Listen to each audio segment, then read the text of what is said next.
Huwag kang maingay. Bawal ang magsalita kapag kumakain. Iyon ang unang utos sa loob ng mansyon. Mas matalas pa sa kutsilyong humihiwa sa mamahaling steak. Sa hapagkainan na gawa sa purong marmol, ang katahimikan ay hindi tanda ng kapayapaan, kundi ng takot. Nakaupo sa dulo ang dalawang bata, si Jojo na nakayuko at si Lulu na walang imik habang binabantayan sila ng isang babaeng puno ng alahas, ngunit walang puso. Sa labas ng bintana, bumubuhos ang ulan, tila nakikiramay sa kalungkutang bumabalot sa tahanang ito. Ito ang kaharian ni Isagani, ngunit para kay Diwata na nakatayo sa gilid habang hawak ang pitsel ng tubig. Ito ay isang kulungan na walang rehas. At ngayong gabi, ang katahimikan ay malapit ng basagin ng isang lihim na matagal nang ibinaon. Ang tunog ng pilak na kubyertos na tumatama sa porselanang pinggan ay umalingaw-ngaw sa buong dining room na tila babawat kalansing ay isang babala. Malamig ang hangin mula sa aircon, ngunit mas malamig ang mga matang nakatingin sa dalawang batang kumakain. Si Tia Chona ay nakaupo sa kabisera, kahit hindi naman siya ang may-ari ng bahay. Abala siya sa pag-ayos ng kanyang mamahaling bestida na kulay pula, na tila papunta siya sa isang party, kahit nasa loob lang naman sila ng bahay. Ang kanyang mga daliri, na puno ng singsing, ay mabilis na nagtatype sa cellphone. Malamang ay kachat na naman ang kanyang mga amiga sa Mahejong. Sa kabilang banda, si Jojo, ang panganay na 10 taong gulang, ay pilit na nilulunok ang matigas na piraso ng pritong manok. Sa tabi niya ay si Lulu, 6 na taong gulang. Ang mga mata ng bata ay malalaki at inosente, ngunit walang lumalabas na salita mula sa kanyang bibig. Mula nang mawala ang kanilang ina, kinuha na rin ng tadhana ang tinig ni Lulu. Nakatayo sa gilid si Diwata, suot ang kanyang puting uniforme na luma na, ngunit malinis at plansado. Ang kanyang mga kamay ay magaspang mula sa walang humpay na paglalaba at paglilinis, ngunit ang kanyang mga mata ay puno ng awa habang pinagmamasdan ang mga bata. Napansin niyang kanina pa, tinitignan ni Lulu ang huling piraso ng hita ng manok sa platito, ngunit natatakot itong kumuha. Agad na kumilos si Tia Chona. Mabilis niyang tinusok ng tinidor ang hita ng manok at inilagay iyon sa sarili niyang plato. "Diet kayo, di ba?" sabi ni Tia Chona nang hindi man lang tumitingin sa mga bata. "Masyado nang mataba ang mga bata ngayon. Puro kolesterol. Akin na lang to." Nakita ni Diwata ang pagkadismaya sa mukha ni Lulu. Ang bata ay dahan-dahang binitawan ng kanyang kutsara at yumuko na lamang. Hindi nakatiis si Diwata. Dahan-dahan siyang lumapit, kunwari ay magsasali ng tubig sa baso ni Lulu. Sa ilalim ng mesa, palihim niyang inabutan ng isang maliit na pandesal ang bata. Isang pandesal na itinabi niya mula sa kanyang sariling agahan kanina. Naramdaman niya ang maliit at malamig na kamay ni Lulu na mabilis na kinuha ang tinapay. Nagkasalubong ang kanilang mga mata. Isang munting ngiti ang sumilay sa labi ng bata at iyon ay sapat na kabayaran para kay Diwata. Nang matapos ang hapunan, agad na pinaakyat ni Tia Chona ang mga bata sa kwarto. Naiwan si Diwata sa kusina upang harapin ang bundok ng mga hugasin. Ang amoy ng mamahaling sabon at grasa ay humalo sa hangin. Pumasok si Tia Chona sa kusina. Ang takong ng kanyang sapatos ay lumilikha ng matunog na ritmo sa sahig. Binuksan niya ang cabinet at sinilip ang lalagyan ng dishwashing liquid. "Ano ba yan, Diwata?"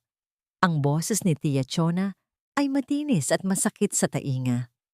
"Bakit ang bilis maubos ng sabon? Iniinom mo ba ito? Ang mahal-mahal ng bili ko nito sa supermarket." Alam ni Diwata ang totoo. Ang pera na ibinibigay ni Sir Isagani para sa grocery ay kalahati lang ang nakakarating sa kusina. Ang kalahati ay napupunta sa bulsa ni Tia Chona, pambili ng mga mumurahing alahas at pangtaya sa online sabong. Pero nanatiling nakayuko si Diwata, patuloy sa pagkayod ng esponga sa kawali. Pasensya na po, Ma'am Chona. Masyado po kasing mamantika ang niluto ninyo kanina. Mahinahong sagot ni Diwata. Ang kanyang tinig ay mababa at magalang, tanda ng nakagawiang pagpapakumbaba. Aba, sumasagot no ka pa. Bawas-bawasan mo ang gastos dito. Kung hindi, sa sweldo mo ko ibabawas yan. Banta ng matanda bago padabog na lumabas ng kusina. Dala ang isang mangkok ng ice cream na para sana kay Jojo. Nang matapos ang lahat ng gawain, pagod na naupo si Diwata sa isang maliit na bangkito sa sulok. Ang kanyang likod ay sumasakit at ang kanyang mga paa ay namamanhid. Ipinikit niya ang kanyang mga mata. Inaalala ang muka ng kanyang sariling anak na pumanaw na kung nabubuhay ay kasing edad na sana ni Lulu ngayon. Maya-maya, naramdaman niya ang isang marahan na kalabit sa kanyang braso. Pagmulat niya, nakita niya si Lulu. Ang bata ay nakapajama na. Yakap ang isang lumang teddy bear na putol na ang isang tenga. Sa maliit na palad nito ay may hawak na isang bagay. Inabot ni Lulu ang kamay ni Diwata at inilagay doon ang isang piraso ng candy. Ito ay isang mumurahing candy na malagkit na at medyo tunaw na dahil sa init ng palad ng bata. Marahil ay itinago ito ni Lulu mula pa noong nakaraang linggo. Tumingin si Lulu kay Diwata at tumango. Ang kanyang mga mata ay nangungusap ng, "Salamat." Naluha si Diwata. Hinaplos niya ang buhok ng bata at hinalikan ito sa noo. "Salamat anak, matulog ka na. Babantayan ko kayo." Tumakbo, pabalik sa taas si Lulu, na parang isang munting anghel na naligaw sa impyerno. Mahigpit na hinawakan ni Diwata ang tunaw na candy na para bang ito ay ginto. Ito ang dahilan kung bakit siya nananatili. Hindi dahil sa sweldo, kundi dahil sa mga batang ito na walang ibang kakampi. Oras na ng gabi nang dumating si Isagani. Bumukas ang malaking pinto sa harap at pumasok ang hari ng tahanan. Si Isagani, sa kanyang mamahaling Amerikana, ay mukhang pagod na pagod. Ang amoy ng alak at sigarilyo ay kumapit sa kanyang damit. Pilit na tinatakpan ng mamahaling pabango. Nakatayo si Diwata sa anino ng hagdanan, naghihintay kung may iuutos ang amo. Hindi man lang tiningnan ni Isagani ang paligid. Dumiretso siya sa tapat ng kwarto ng mga bata. Huminto siya doon ng ilang sandali. Itinaas niya ang kanyang kamay upang hawakan ang seradura ng pinto, ngunit bigla siyang tumigil. Ibinaba niya muli ang kanyang kamay, bumuntong hininga ng malalim at tinalikuran ang kwarto ng mga anak. Dumiretso siya sa sofa sa sala at pabagsak na naupo. Hindi na niya nagawang hubarin ang kanyang sapatos o lumakad patungo sa kanyang kwarto. Ang bigat ng mundo at ang multo ng kanyang asawa ay tila nakadagan sa kanyang balikat. Sa loob ng ilang minuto, ang makapangyarihang negosyante ay nakatulog nang nakaupo. Ang mukha ay puno ng hapis. Dahan-dahang lumabas si Diwata mula sa dilim. Kumuha siya ng isang kumot at maingat na ipinatong yon sa balikat ni Isagani. Pinagmasdan niya ang amo. Sa pagtulog nito, nawala ang tapang at ang pagiging istrikto. Ang natira na lang ay isang lalaking nangungulila at naliligaw. "Kung alam mo lang sana, sir," bulong ni Diwata sa hangin. "Kung titingin ka lang sana ng maayos, makikita mong nandito lang ang pamilya mo." Bumalik si Diwata sa kanyang maliit na kwarto sa likod ng kusina. Ito ay masikip, mainit at puno ng mga karton. Mula sa ilalim ng kanyang banig, kinuha niya ang kanyang pinakamahalagang yaman. Isang lumang kahon na gawa sa kahoy na nara, may nakaukit na maliliit na bulaklak. Ito ang tanging bagay na nag-uugnay sa kanya sa nakaraan at sa pangakong binitawan niya sa ospital. 5 taon na ang nakararaan. Hahawakan na sana niya ang susi upang buksan ito nang biglang bumukas ang pinto ng kanyang kwarto. Nakatayo doon si Tia Chona. Gising pa ito, hawak ang isang baso ng tubig at ang kanyang mga mata ay naniningkit habang nakatitig sa kahon na hawak ni Diwata. "Ano yan?" tanong ni Tia Chona. Ang boses ay puno ng hinala at kasakiman. Saan mo ninakaw yan? Parang pamilyar ang kahoy na yan. Bago pa makasagot si Diwata, biglang tumunog ang cellphone ni Isagani na naiwan sa mesa sa kusina. Ito ay isang tunog na matinis at nagmamadali sa gitna ng gabi. Napalingon si Tia Chona sa tunog ng telepono. Pagkatapos ay muling ibinalik ang tingin kay Diwata. Isang ngiti ang sumilay sa labi ng matanda. Isang ngiti na hindi umaabot sa mata at nagbabadya ng isang bagyo na wawasak sa lahat. Itago mo na yan, sabi ni Tia Chona nang may halong pagbabanta. Malalaman ko rin kung ano ang itinatago mo. At sa gabing iyon, habang patuloy ang pagbuhos ng ulan sa labas, hindi alam ni Diwata na ang kanyang tahimik na mundo ay malapit ng gumuho. Ang liwanag mula sa screen ng cellphone ni Tia Chona ang tanging tumatanglaw sa madilim niyang kwarto. Ang mga numero sa kanyang gambling app ay kulay pula. Isang babala ng pagkatalo na naman. 50,000 piso ang naglaho sa isang iglap. Parang usok ng sigarilyong hinihitit niya ng patago. Nanginginig ang kanyang mga daliri, hindi dahil sa lamig, kundi sa galit at takot. Ang mga pinaghirapang kitain ng kanyang pamangkin na si Isagani ay nauubos lang sa kanyang bisyo. Pero sa isip ni Chona, may karapatan siya. Siya ang nagpalaki kay Isagani noong naulila ito. Kaya ang yaman nito ay yaman din niya. Ngunit ngayon, kailangan niya ng pera. Ang mga pinagkakautangan niya ay hindi marunong maghintay. Lumabas siya ng kwarto at tinungo ang opisina ni Isagani sa ibaba. Alam niyang nasa trabaho pa ang pamangkin. Sinubukan niyang pihitin ang siradura ng pinto, pero nakakandado ito. Napabuntong hininga siya ng malalim. Ang kanyang pagkadismaya ay halos maging pisikal na sakit. Napadako ang kanyang tingin sa malaking painting na nakasabit sa hallway. Ito ay larawan ng yumaong asawa ni Isagani, si Maricar. Sa leeg ng babae sa painting ay nakasuot ang isang kwintas na may palawit na diamante, hugis patak ng luha. Alam ni Chona kung nasaan ang tunay na kwintas na yon. Nasa loob ng glass cabinet sa kwarto ni Isagani. Alikabok lang ang bumabalot dahil ayaw itong ipagalaw ng pamangkin. Isang masamang ideya ang unti-unting nabuo sa isip ni Chona. Isang bato para sa 2 ibon. Makakakuha siya ng pera at maalis niya ang tinik sa kanyang lalamunan. Si Diwata, kinagabihan. Maagang umuwi si Isagani. Hindi ito pangkaraniwan. Ang hari ng vapor ship ay madalas na hating gabi na kung dumating. Pero ngayon, dala ng pagod at marahil ay konsensya mula sa nakaraang gabi. Naisipan niyang sabayan sa hapunan ng mga bata. Ngunit pagpasok niya sa sala, ibang eksena ang kanyang naabutan. Sa sahig ng sala, nakadapa si Jojo habang gumagawa ng homework. Sa tabi niya ay si Diwata, matiyagang tinuturuan ng bata sa math. Dito po, Kuya Jojo, carry over the 1. Malambing na turo ni Diwata. Napangiti si Jojo, isang ngiti na matagal nang hindi nakikita ni Isagani. Gets ko na. Ang galing mo talaga, Ate Diwata. Mas magaling ka pa magturo kaysa kay teacher. Napatigil si Isagani sa may pintuan. Ang nangiting iyon ay dapat para sa kanya. Ang papuri na iyon ay dapat sa kanya. Pero bakit pakiramdam niya ay isa siyang estranghero na sumisilip sa bintana ng ibang pamilya? Ang selos na parang asido ay nagsimulang kumain sa kanyang dibdib. Mula sa likuran ni Isagani, lumitaw si Tia Chona na parang isang anino. Napansin niya ang paninigas ng katawan ng pamangkin at alam niyang ito na ang tamang pagkakataon.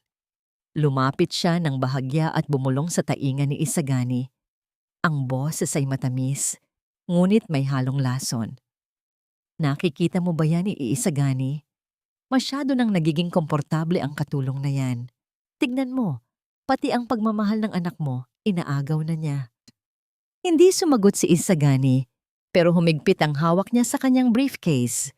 Ang mga ugat sa kanyang kamay ay lumitaw. Nagpatuloy si Chona. Ang bawat salita ay parang patak ng langis sa apoy. Narinig ko yan kanina. Tinuturuan si Jojo na huwag daw maging matapobre tulad mo. Imagine, ikaw na nagpapakain sa kanila, ikaw pa ang masama. Baka nilalason na niya ng utak ng mga bata para balang araw, siya na ang kilalanin nilang ina. Ang salitang ina ay tumarak sa puso ni Isagani. Walang pwedeng pumalit kay Maricar. Walang pwedeng umagaw sa pwesto ng asawa niya. Biglang tumayo si Isagani at naglakad padabog papunta sa kanyang kwarto. Hindi man lang binati ang anak. Ang bigat ng kanyang mga hakbang ay nagdulot ng katahimikan sa buong sala. Nagkatinginan si Jojo at Diwata. Parehong nakaramdam ng takot, ngunit hindi alam kung bakit. Nang sumapit ang gabi, tahimik na ang buong mansyon. Ang ulan ay tumigil na at ang tanging naririnig ay ang huni ng mga kuliglig sa hardin. Si Diwata ay nasa kwarto ni Lulu at Jojo pinapatulog ang mga bata. Dahil hirap makatulog si Lulu, sinimulan ni Diwata ang pagham ng isang pamilyar na kanta. Ang himig ng saugoy ng duyan ay lumabas sa kanyang mga labi. Hindi profesional. Garalgal pa nga minsan dahil sa pagod. Pero punong-puno ng pagmamahal. Sa hallway, palabas sana si Isagani para kumuha ng tubig nang marinig niya ang kanta. Napahinto siya. Ang kantang yon, iyon ang paboritong kantahin ni Maricar sa mga bata noong sanggol pa sila. Sa isang iglap, ang pader na itinayo ni Isagani sa paligid ng puso niya ay tila nagkaroon ng bitak. Ipinikit niya ang kanyang mga mata at sumandal sa pader. Sa boses ni Diwata, parang narinig niya ulit ang asawa. Parang naramdaman niya ang init ng isang tahanan na matagal nang nawala. Gusto niyang pumasok, gusto niyang makinig ng malapitan. Pero sa dulo ng hallway, nakamasid si Tia Chona. Nakita niya ang paglambot sa mukha ni Isagani. Nakita niya ang panganib. Kapag naging malapit ang loob ni Isagani kay Diwata, mawawalan siya ng kontrol. Matatapos ang kanyang maliligayang araw ng pagiging senyora sa bahay na ito. Kailangan na niyang kumilos. Ngayon na. Pumasok si Chona sa kwarto ni Isagani habang nasa hallway pa ang pamangkin. Mabilis niyang binuksan ang glass cabinet. Alam niya kung saan nakatago ang susi. Sa ilalim ng paso ng artificial plant. Nanginginig ang kanyang mga kamay nang kunin niya ang velvet box. Binuksan niya ito. Ang kwintas na diamante ay kumislap sa dilim na parang mata ng isang demonyo. Mabilis siyang lumabas at tumakbo papunta sa maid's quarters sa ibaba. Alam niyang nasa taas pa si Diwata. Pinapatulog ang mga bata. Ito ang pagkakataon niya. Pumasok siya sa masikip na kwarto ni Diwata. Ang amoy ay pinaghalong sabon, panlaba at luma. Nakita niya ang lumang bag na canvas ni Diwata na nakasabit sa likod ng pinto. Punit-punit na ang strap at kupas na ang kulay. Kinuha ni Tia Chona ang kwintas at isiniksik ito sa pinakailalim ng bag, sa ilalim ng mga lumang damit panloob at panyo ni Diwata. Diyan ka nababagay, bulong ni Chona sa sarili, puno ng pangungutya. Ang ganda ng alahas, ibabalot sa basahan. Aakmang aalis na siya nang makarinig siya ng mga hakbang sa hagdanan. Papababa na si Diwata. Bilis-bilis na lumabas si Chona ng kwarto at nagtago sa likod ng malaking refrigerator sa kusina. Ang puso niya ay kumakabog ng malakas sa kanyang dibdib, parang tambol. Pumasok si Diwata sa kusina upang uminom ng tubig. Wala siyang kamalay-malay na sa likod ng refrigerator. Ang mga mata ni Tia Chona ay nakatingin sa kanya na parang isang ahas na handa ng manuklaw. Bukas ng umaga, sisiguraduhin ni Chona na puputok ang bulkan at si Diwata ang matatabunan ng lahar. Nang gabing iyon, mahimbing ang tulog ni Diwata. Yakap ang pag-asa na balang araw ay magiging maayos din ang lahat. Hindi niya alam na sa ilalim ng kanyang mga damit, nakatago ang ebidensya ng isang kasalanang hindi niya ginawa. Isang kasalanan na wawasak sa kakarampot na dignidad na iniingatan niya. Akala ko iba ka. Magnanakaw ka lang din pala.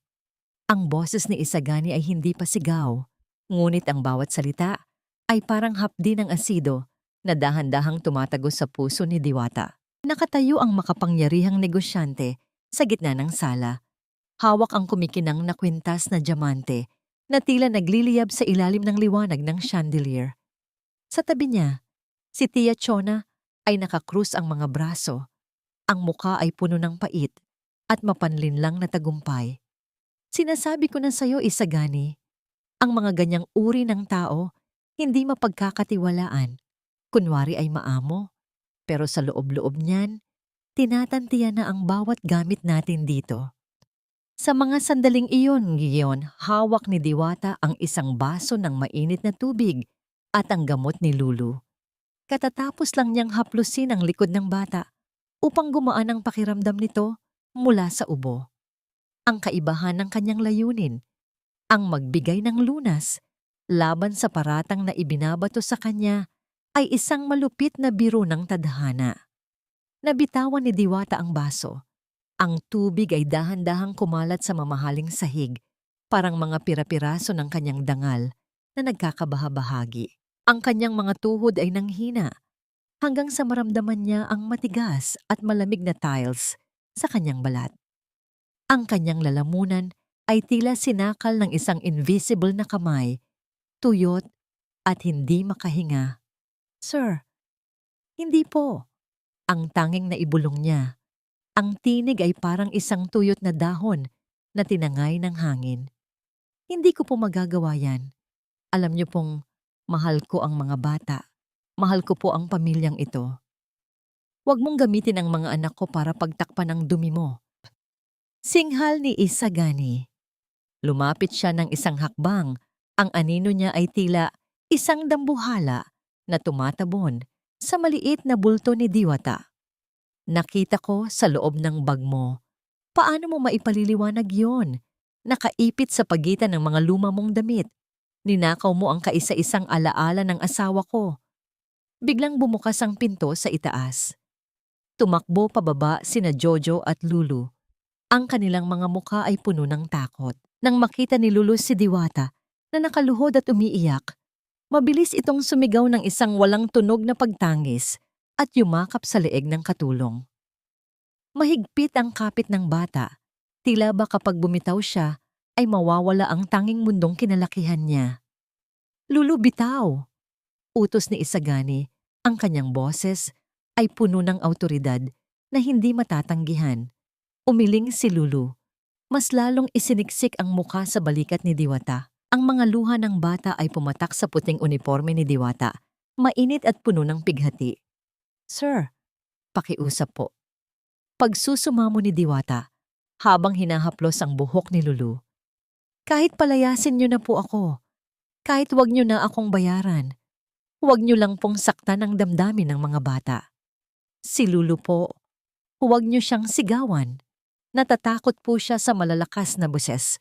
At ikaw pa ang may ganang magturo sa akin kung paano magpalaki ng anak," sabi ni Isagani nang may halong pait. "Isang magnanakaw na tulad mo? Chona, kunin mo ang bata." Lumapit si Tia Chona nang may ngiting mapang-api. Marahas niyang hinila ang mga braso ni Lulu. Ang tunog ng pag-iyak ng bata na walang lumalabas na tinig ay mas masakit pakinggan kaysa sa anumang hiyaw. Ang bawat daliri ni Lulu na pilit kumakapit sa tela ng damit ni Diwata ay isa-isang tinanggal ni Chona na parang binabalatan ng balat ng isang buhay na nilalang nang tuluyang maihiwalay ang bata. Kinuha ni Isagani ang lumang bag na canvas ni Diwata. Itinapon niya ito sa labas ng pinto patungo sa madilim at maulang gabi. Ang bag ay bumagsak sa putikan. Ang mga gamit sa loob ay nagkalat. Isang lumang suklay, kakarampot na barya, at ang isang maliit na kahon ng nara na hindi man lang tiningnan ni Isagani. "Lumayas ka na." Ang huling hatol ni Isagani. "Huwag na huwag ka nang babalik sa bahay na ito. Kung makita man lang kitang malapit sa mga anak ko, sisiguraduhin kong sa kulungan ka na magpapaliwanag." Tumayo si Diwata nang may panginginig sa buong katawan. Ang kanyang puso ay tila isang basong nagkadurog-durog at ang bawat piraso ay sumasaksak sa kanyang dibdib. Hindi na siya tumingin kay Isagani.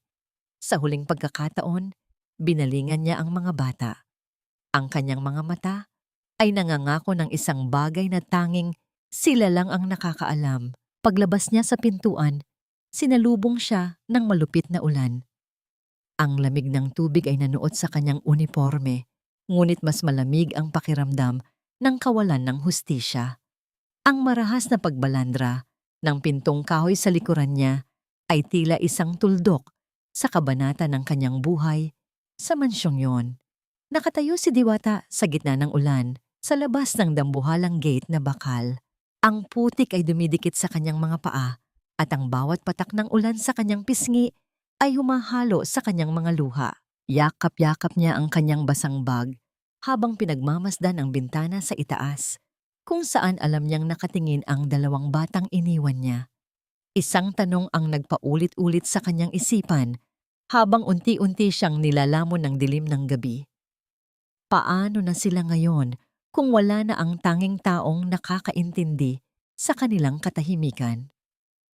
Walang amoy ng bawang na piniprito sa kusina ngayong umaga. Walang tunog ng mahinhin na pagkanta habang nagwawalis ng bakuran at wala ring malambot na tinig na gumigising sa mga bata nang may kasamang halik sa noo. Ang mansyon ni Isagani, na dati ay tila isang palasyo, ay biglang nagmukhang isang malaking libingan.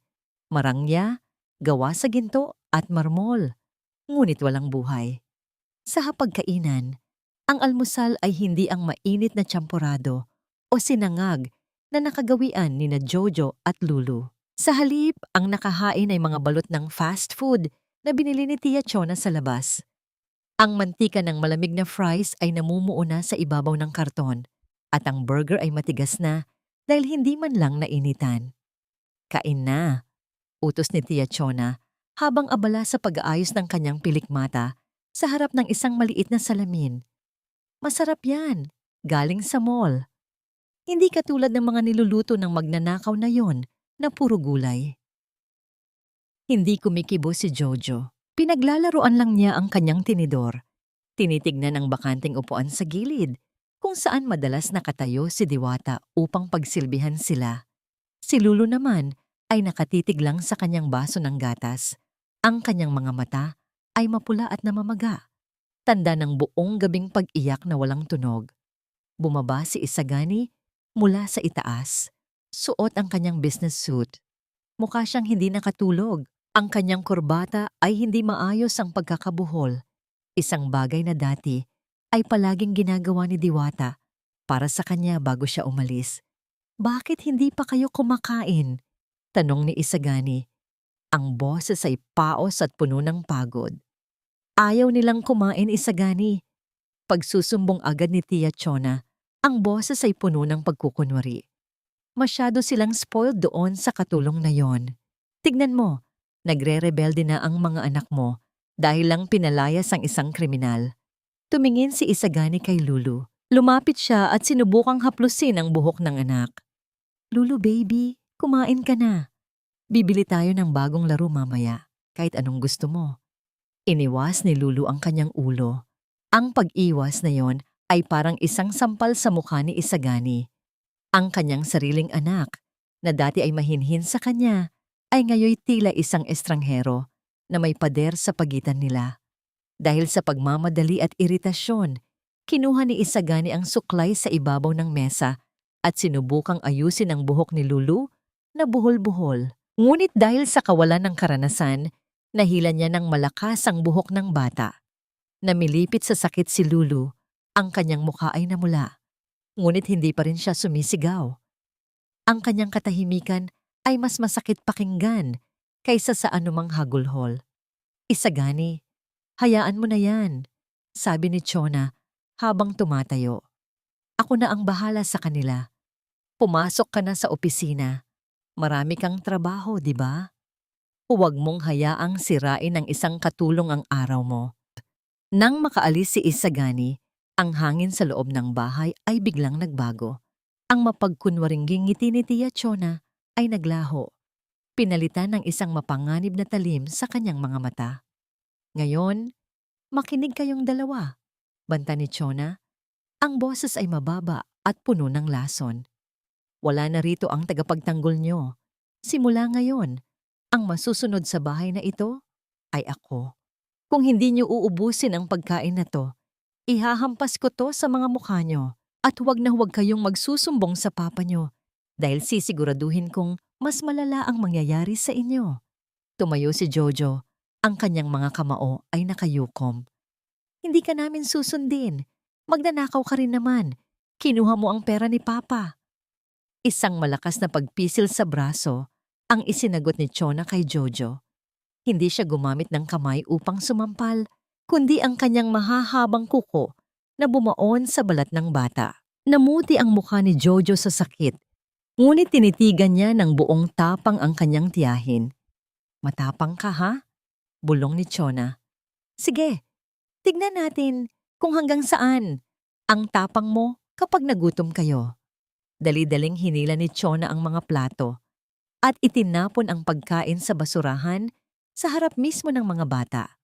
Pagkatapos ay iniwan niya silang magkapatid sa kusina. Nang masiguro ni Jojo na wala na ang kanilang tiyahin, dahan-dahan siyang lumapit sa basurahan. Nakita niya ang isang lumang apron na nakasabit sa gilid ng lababo. Ang apron na palaging suot ni Diwata. Kinuha niya ito at inilapit sa kanyang mukha. Doon, naramdaman niya ang amoy ng banlaw at ang bahagyang amoy ng sampagita na palaging dala ni Diwata. Ito ang golden moment sa gitna ng kanilang pighati. Niyakap ni Jojo ang apron at ibinigay ang isang dulo nito kay Lulu. Ang dalawang bata ay magkayakap na umiyak sa ilalim ng mesa.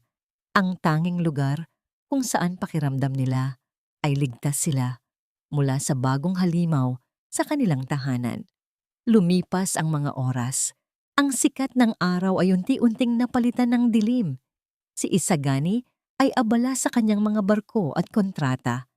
Pilit na ibinabaon ang sarili sa trabaho upang makalimot. Ngunit sa tuwing titingin siya sa kanyang telepono, ang wallpaper nito, ang larawan nilang mag-asawa, kasama ang mga bata, ay tila nagpaparamdam sa kanya ng isang malalim na pagkakamali. Pag-uwi niya ng gabi, sinalubong siya ng isang nakakabinging katahimikan. Walang Jojo na tumatakbo para batiin siya. Walang Lulu na naghihintay sa sofa. Pumunta siya sa kwarto ng mga bata. Doon, nakita niya si Jojo na nakaupo sa tabi ng higaan ni Lulu. Jojo, bakit gising pa kayo? Tanong ni Isagani. Lumingon si Jojo. Ang kanyang mga mata ay puno ng takot at pag-aalala.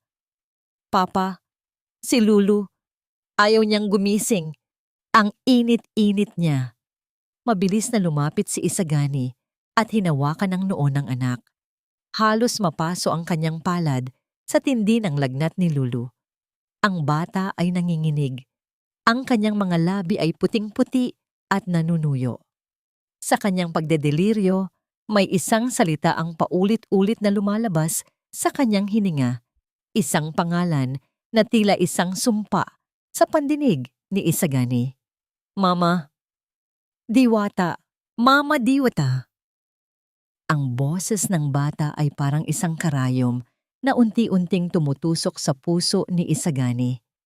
Sa sandaling iyon, ang lahat ng kanyang yaman, ang lahat ng kanyang kapangyarihan sa industriya ng barko ay walang silbi.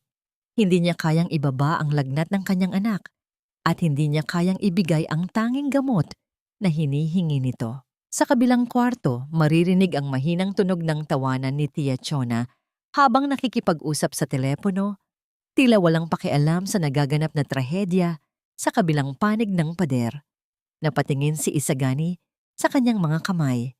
Ang mga kamay na nagtaboy sa babaeng tanging nakakaalam kung paano patigilin ang panginginig ng kanyang anak. Anong ginawa ko? Bulong ni Isagani sa hangin, habang ang pawis at luha ay nagsisimulang maghalo sa kanyang mukha. Ang kabanatang ito ay nagtatapos sa larawan ni Isagani na karga-karga ang nanginginig na si Lulu, habang si Jojo ay nakakapit sa kanyang binti at ang buong mansyon ay tila lumiliit sa tindi ng pagsisising nagsisimulang bumalot sa kanila. Hayaan mo siyang umiyak. Mapapagod din yan at titigil pagkalipas ng ilang oras. Ang boses ni Tia Chona ay kasing lamig ng yelo habang naglalagay siya ng matingkad na pulang lipstick sa harap ng salamin.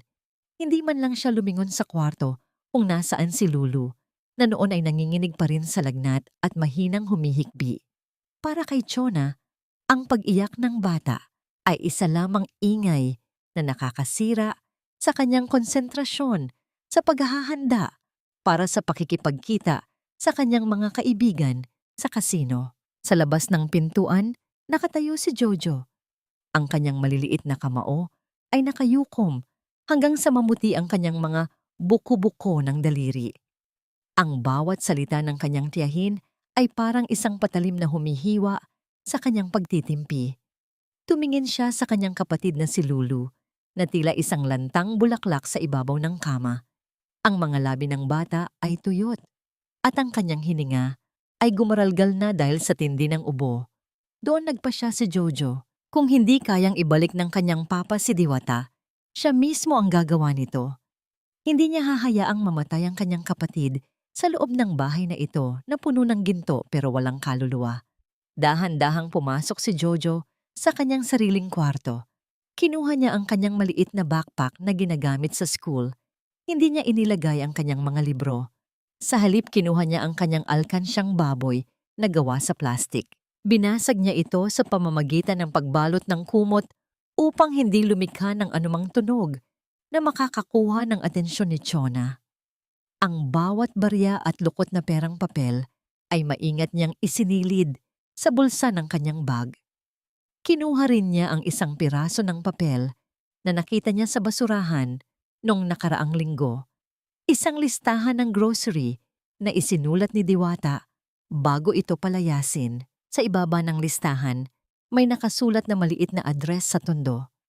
Ang lugar kung saan ipinapadala ni Diwata ang kanyang tulong para sa kanyang mga kamag-anak. Iyon ang tanging mapa na hawak ni Jojo. Bago siya lumabas, lumapit muna siya kay Lulu. Hinaplos niya ang mainit na pisngi ng kapatid at bumulong ng napakahina. Lulu, huwag kang matakot. Hahanapin ko si Ate Diwata. Ibabalik ko siya rito. Isang mahinang pisil sa kamay ang isinagot ni Lulu. Na tila ba naintindihan nito ang panganib na susuungin ng kanyang kuya. Nang marinig ni Jojo ang tunog ng sasakyan ni Tia Chona na paalis na ng mansyon, mabilis siyang kumilos. Hindi siya dumaan sa main gate. Sa halip, dumaan siya sa maliit na pintuan sa likod ng hardin na madalas iwanang bukas ng mga hardinero. Sa unang pagkakataon sa kanyang 10 taon na buhay, tumapak si Jojo sa labas ng kanilang subdibisyon ng mag-isa. Ang sikat ng araw sa Manila ay nakakapaso at ang usok mula sa mga dumaraang sasakyan ay nakakasakal. Ngunit ang takot sa kanyang puso ay mas matindi pa sa init ng panahon. Sumakay siya sa isang malaking bus, gaya ng nakita niya sa mga pelikula. Ang lahat ng tao sa loob ay nakatingin sa kanya. Isang batang lalaki na nakasuot ng malinis at mamahaling polo shirt, yakap ang kanyang backpack at may bakas ng luha sa mga mata. Ang bawat paghinto ng sasakyan ay nagdudulot ng kaba sa kanyang dibdib. Ang bawat mukha ng estranghero ay tila isang banta. Samantala, sa loob ng opisina ni Isagani, ang hangin ay tila tumigil sa pagdaloy. Nakaupo ang negosyante sa kanyang malaking lamesa, ngunit hindi niya mabasa ang mga dokumentong nasa harap niya. Ang bawat titik ay nagiging mukha ni Diwata. Ang kanyang mga matang puno ng pighati nung gabing itaboy siya. Biglang tumunog ang kanyang telepono. Hindi si Chona ang tumatawag, kundi ang guro ni Jojo. Sir Isagani, bakit po hindi pumasok si Jojo ngayong araw? At hindi rin po namin kayo makontak sa bahay ninyo kanina. Ang puso ni Isagani ay tila tumigil sa pagtibok. Mabilis niyang kinuha ang kanyang susi at tumakbo patungo sa parking lot. Ang bawat segundo ng kanyang pagmamaneho, pauwi ay puno ng panalangin na sana ay mali ang kanyang hinala. Pagdating niya sa mansyon, sinalubong siya ng isang nakakabinging katahimikan. Walang Jojo sa sala, walang Jojo sa kwarto. Ang tanging nakita niya ay si Lulu na nanginginig sa lagnat sa gitna ng kama. Nag-iisa at walang nag-aalaga.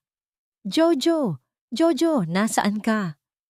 Sigaw ni Isagani. Ang kanyang boses ay puno ng desperasyon na yumanig sa mga dingding ng bahay. Nakita niya ang basag na alkansya sa sahig ng kwarto ni Jojo. Nakita niya ang mga bakanteng lalagyan ng damit na itinapon sa isang tabi. Doon lang napagtanto ni Isagani ang lawak ng kanyang pagkakamali. Ang kanyang anak ay tumakas. Tumakas mula sa kanya, mula sa bahay na ito, upang hanapin ang pag-ibig na ipinagkait niya. Sa mga sandaling iyon, si Jojo ay nasa gitna na ng tondo. Ang kalsada ay masikip, maingay, at puno ng mga taong nagmamadali. Ang amoy ng basura at bulok na pagkain ay nanunuot sa kanyang ilong. Ang gabi ay unti-unti nang lumalalim at ang mga ilaw sa kalsada ay nagsisimula ng kumitap-kitap. May mga grupo ng mga kabataan na nagsisimulang sumunod sa kanya. Tinitignan ang kanyang mamahaling sapatos at ang bag na yakap-yakap niya. Napahinto si Jojo sa kanto ng isang madilim na eskinita. Ang papel na hawak niya ay basa na ng pawis at halos hindi na mabasa. Ate Diwata, nasaan ka na po? Bulong ni Jojo habang ang unang patak ng luha ay muling gumulong sa kanyang pisngi. Ang kabanatang ito ay nagtatapos sa larawan ni Jojo na nakatayo sa ilalim ng isang pundidong ilaw sa kalsada, habang sa paligid niya ay ang mga anino ng mga estrangherong unti-unting lumalapit at sa di kalayuan, ang tunog ng sirena ng pulis na tinatawag ni Isagani ay nagsisimulang umalingaw-ngaw. Ang bawat hakbang ni Jojo sa madilim na eskinita ng tondo ay parang paglakad sa ibabaw ng mga pira-pirasong salamin. Ang amoy ng kanal at sunog na gulong ay nanunuot sa kanyang ilong, malayo sa bango ng lavender na palaging nakabukod sa kanyang silid sa mansyon. Yakap-yakap niya ang kanyang backpack ng mahigpit. Ang kanyang mga mata ay malaki sa takot habang tinitignan ang mga anino ng mga taong nakatambay sa kanto. Hoy bata, saan ang punta mo? Mukhang naliligaw ka yata. Ang boses ng isang lalaki ay magaspang at puno ng panunokso. Naramdaman ni Jojo ang panginginig ng kanyang mga tuhod. 3 lalaki ang unti-unting lumalapit sa kanya. Ang kanilang mga mata ay nakatitig sa kanyang mamahaling sapatos na ngayoy puno na ng putik. Paatras ng paatras ang bata hanggang sa tumama ang kanyang likod sa isang malamig at basang pader. Ang bawat tibok ng kanyang puso ay tila isang tambol na nagmamadali sa loob ng kanyang dibdib. Ngunit bago pa man makalapit ang mga lalaki, isang tinig ang pumunit sa katahimikan ng gabi. Jojo? Jojo, ikaw ba yan? Isang babae ang mabilis na tumatakbo mula sa isang maliit na karinderya sa tapat. Ang kanyang buhok ay nakapusod ng mabilis, ang kanyang mga braso ay basa pa ng sabon mula sa paghuhugas ng pinggan, ngunit hindi iyon naging hadlang upang humarang siya sa pagitan ng mga lalaki at ng bata. Ang anyo ni Diwata ay hindi na ang maayos na katulong sa mansyon. Ang kanyang mukha ay hapo. Ang kanyang mga mata ay may malalim na itim sa ilalim.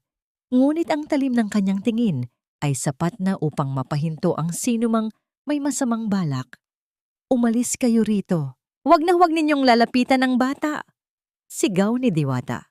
Ang kanyang boses, na dati ay mahinhin at laging sumusunod, ay ngayoy puno ng awtoridad na nagmumula sa isang inang handang pumatay para sa kanyang anak. Ang mga lalaki na nagulat sa biglaang paglitaw ng babaeng kilala nilang nagtatrabaho ng doble sa karinderya ay dahan-dahang umatras, hindi dahil sa takot sa pisikal na lakas ni Diwata, kundi dahil sa tindi ng desperation na nakaukit sa kanyang mukha. Isang uri ng tapang na tangingang ang mga taong wala nang mawawala ang nakakapagpakita. Nang masigurong malayo na ang mga lalaki, mabilis na hinarap ni Diwata si Jojo. Ang kanyang mga kamay na nanginginig sa takot at pagkabigla ay humawak sa magkabilang balikat ng bata. Anong ginagawa mo rito? Paano ka nakarating dito? Nasaan ang papa mo? Ang mga tanong ni Diwata ay mabilis at sunod-sunod habang ang kanyang mga mata ay hinahanap ang anumang sugat sa katawan ng bata. Hindi na nakapagsalita si Jojo. Ang lahat ng tapang na ginamit niya upang makarating sa tondo ay biglang naglaho nang makita niya ang pamilyar na mukha ni Diwata. Napahagulhol ang bata at isiniksik ang kanyang mukha sa basa at amoy usok na uniforme ni Diwata. Ate Diwata, si Lulu po. Mamamatay na po si Lulu. Ang boses ni Jojo ay basag, puno ng pighati na hindi dapat nararamdaman ng isang 10 taong gulang na bata. Ayaw niyang kumain. Ang init-init niya po. Sabi ni Tia Chona, hayaan lang daw siyang mamatay. Nanlamig ang buong katawan ni Diwata. Ang bawat salita ni Jojo ay parang isang lason na dahan-dahang pumapatay sa kanyang kaluluwa. Binuhat niya ang bata, kahit na mabigat na ito para sa kanyang payat na pangangatawan, at dinala patungo sa kanyang tinutuluyan. Isang maliit na kwarto sa ilalim ng isang lumang gusali, malapit sa kalsada, kung saan ang ingay ng mga sasakyan ay hindi tumitigil. Ang kwarto ni Diwata ay masikip. Ang dingding ay gawa sa pinagtagni-tagning plywood at ang bubong ay yero na tumutulo kapag umuulan. Ngunit sa gitna ng kahirapan, may isang maliit na altar doon kung saan nakalagay ang isang larawan. Ang larawan ni na Jojo at Lulu na palihim niyang kinuha bago siya pinalayas. Pinaupo ni Diwata si Jojo sa kanyang maliit na papag. Kumuha siya ng isang basong tubig at pinainom ang bata. Makinig ka sa akin, Jojo. Dito ka lang. Huwag kang aalis. Tatawagan ko ang papa mo, sabi ni Diwata, habang pilit niyang pinapakalma ang kanyang sarili. Huwag po. Magagalit si papa. Baka ipakulong niya kayo. Pagmamakaawa ni Jojo. Huminga ng malalim si Diwata. Hinaplos niya ang pisngi ni Jojo. Ang kanyang mga daliri ay puno ng sugat mula sa maghapong pagtatrabaho. Hayaan mo na, Jojo. Kahit ipakulong ako ng papa mo, basta malaman ko lang na ligtas si Lulu, iyon lang ang mahalaga. Samantala, sa loob ng mansyon, si Isagani ay parang isang leon na nakakulong sa hawla. Ang bawat sulok ng bahay ay tinitignan niya. Bawat gamit ay itinataob niya sa pag-asang makikita ang kanyang anak. Ang mga pulis ay nagsisidatingan na. Ang mga sirena ay nagbibigay ng nakakabinging ingay sa subdivision. Ngunit para kay Isagani, ang katahimikan sa kwarto ni Lulu ang pinakamasakit pakinggan. Nakatayo si Manong Berting, ang matandang driver, sa tabi ng pintuan. Nakikita niya ang pagguho ng mundo ng kanyang amo. Sir, baka po pumunta ang bata kay Inday Diwata, ang mahinang mungkahi ng matanda. Napatigil si Isagani. Ang pangalang iyon ay parang isang kidlat na tumama sa kanyang isipan. Ang babaeng itinaboy niya, ang babaeng tinawag niyang magnanakaw, ay siya pa ring takbuhan ng kanyang anak sa oras ng panganib. Eksakto sa sandaling iyon, tumunog ang cellphone ni Isagani. Isang hindi kilalang numero ang nakasulat sa screen. Nanginginig ang kamay ni Isagani nang sagutin niya ito. Hello? Ang boses ni Isagani ay puno ng desperasyon. Sir Isagani, si Diwata po ito. Ang katahimikan sa kabilang linya ay punong-puno ng mga damdaming hindi masabi. Narinig ni Isagani ang mahinang paghikbi ni Jojo sa background. At sa sandaling iyon, ang lahat ng kanyang pride, ang lahat ng kanyang galit ay naglaho. Nasaan ang anak ko? Nasaan si Jojo? Tanong ni Isagani. Ang kanyang boses ay halos pabulong na dahil sa takot. Nandito po siya sa akin, sir. Ligtas po siya, sagot ni Diwata. Ang boses ay matatag sa kabila ng panginginig. Pero si Lulu po, ang sabi ni Jojo ay may sakit ang bata. Sir, pakiusap. Puntahan niyo na ang anak niyo. Huwag niyo siyang pabayaan. Ibigay mo sa akin ang address mo. Pupunta ako riyan ngayon din, sabi ni Isagani. Nang ibigay ni Diwata ang address sa Tondo, agad na tumakbo si Isagani patungo sa kanyang sasakyan. Hindi na niya hinintay ang mga pulis. Ang tanging nasa isip niya ay ang mukha ng kanyang mga anak at ang mukha ng babaeng, sa kabila ng lahat ng kalupitan niya, ay nanatiling tapat sa kanyang pangako. Ang kabanatang ito ay nagtatapos sa larawan ni Diwata na nakadungaw sa kanyang maliit na bintana, pinagmamasdan ang madilim na kalsada ng Tondo, habang sa kanyang likuran, si Jojo ay nakatulog na dahil sa pagod, yakap-yakap ang maliit na unan ni Diwata na amoy sampagwita. Isang bagyo ang papalapit, ngunit sa gabing ito, ang pinakamalakas na bagyo ay ang nagsisimulang pagbabago sa puso ng isang amang matagal nang nabulag ng yaman. Ang putik ay kumapit sa makintab at itim na gulong ng mamahaling Mercedes-Benz ni Isagani habang dahan-dahan itong bumabaybay sa masikip na kalsada ng Tondo. Ang bawat pag-ikot ng gulong ay tila isang paglapastangan sa katahimikan ng gabi sa lugar na yon. Mula sa bintana ng kanyang sasakyan, nakikita ni Isagani ang mga mata ng mga taong nakatambay, mga matang puno ng pagtataka, hinala, at bahagyang galit sa marangyang presensya na biglang sumulpot sa kanilang mundo. Para kay Isagani, ang hangin sa labas ay nakakasakal. Amoy sunog na basura, amoy tuyo, at amoy ng libu-libong taong nagsisiksikan sa maliliit na espasyo. Ngunit ang mas nakakasakal ay ang bigat sa kanyang dibdib. Huminto ang sasakyan sa tapat ng isang eskinita na halos hindi sapat para sa isang tao. Pagbaba ni Isagani, ang kanyang mamahaling sapatos na balat ay agad na lumubog sa malambot at maduming lupa. Hindi niya ito pinansin. Ang tanging nasa isip niya ay ang address na ibinigay ni Diwata. Pagdating niya sa tapat ng isang pinto na gawa sa pinagtagni-tagning plywood at yero, huminto si Isagani. Itinaas niya ang kanyang kamay upang kumatok ng malakas, handang isigaw ang lahat ng kanyang galit at paratangan si Diwata ng pagpuga sa kanyang anak. Ngunit bago pa man dumapo ang kanyang kamao sa kahoy, narinig niya ang isang mahinang himig mula sa loob. Isang kanta. Ang himig ng sa ugoy ng duyan. Dahan-dahan niyang itinulak ang pinto na hindi man lang nakalak. Ang tanawing bumungad sa kanya ay tuluyang nagpatigil sa kanyang mundo. Sa loob ng maliit at masikip na kwarto, walang aircon, walang malambot na kama, at walang mga mamahaling dekorasyon. Ang tanging liwanag ay nagmumula sa isang pundidong bumbilya na nakasabit sa kisame. Doon, sa ibabaw ng isang lumang banig na nakalatag sa sahig, nakita niya si Jojo. Mahimbing na natutulog ang bata, yakap ang isang maliit na unan na kupas na ang kulay. Sa tabi ni Jojo, nakaupo si Diwata sa sahig. Ang kanyang kamay ay may hawak na pamaypay na gawa sa anahaw. Dahan-dahang nagbibigay ng hangin sa bata dahil sa tindi ng init sa loob ng silid. Sa maliit na lamesa sa tabi nila, may isang mangkok ng lugaw na may kaunting itlog, ang huling pagkain na ibinigay ni Diwata kay Jojo bago ito nakatulog. "Sir, dumating na pala kayo." Ang tinig ni Diwata ay mahinhin, walang bakas ng galit o paghihiganti. Tumayo siya ng dahan-dahan, iniingatan na huwag magising ang bata.